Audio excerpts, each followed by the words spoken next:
I love space operas because I think that it's a very fascinating and entertaining way to address particularly complex issues. The origin of the world, the meaning of the world, the meaning of time. And at the same time, I wanted to remain within this earthly realm that I'm used to. And that's why I thought that I would combine the two aspects. Well, it's not a classic screenplay, of course, because, of course, it's very literary. It's like a novel in many ways. That means that you really want to go and talk to Bruno immediately and talk to him about the story. And that's certainly what happened to me. I really wanted to meet Bruno, and when we did meet, I understood what he was trying to achieve. We talked a great deal. That's exactly what made me feel like getting involved in this project. It was almost the opposite for me because I met Bruno. I didn't understand what he was getting at. I read the screenplay and then I really wanted to be on board and I said yes to the project. As Lyna said, he has a rather literary way of writing his screenplays, so it was rather unusual. It's not written in the conventional way. You don't have the names of the characters in front of the dialogues necessarily. You'll stop me if I say anything silly. So just have the dialogue and you switch from one character to another. You have to really pay attention. I was always saying to myself, hang on, is it me who's talking? Or is it my counterpart? But of course, he explained everything to us. Oh, did I? Really?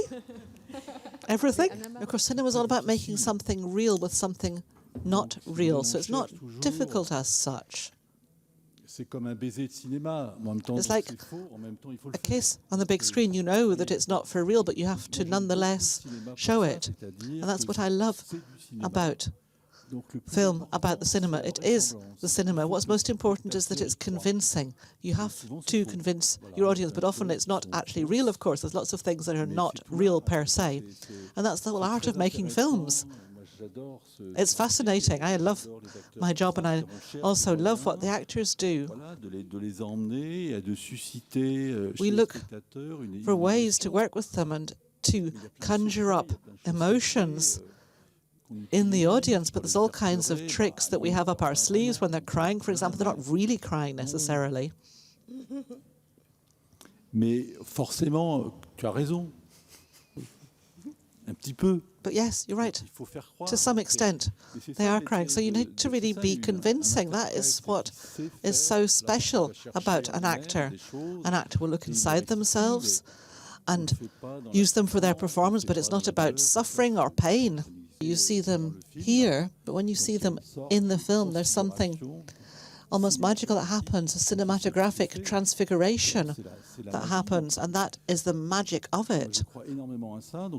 I really believe in that, and that's why I think you can film in a very simple way. You can film very straightforward settings and sets and very straightforward stories, but realize that there's almost an alchemical reaction that happens with the camera, and that will get right through to the most profound strata of our psyche. It's a quite remarkable way of looking at things. It's a work of introspection, in a sense. It's a bit like a telescope, in a way. It looks at something. It looks very deeply. It looks into our hearts and sees something. I mean, I said this is prehistory, but it's the camera that makes that happen.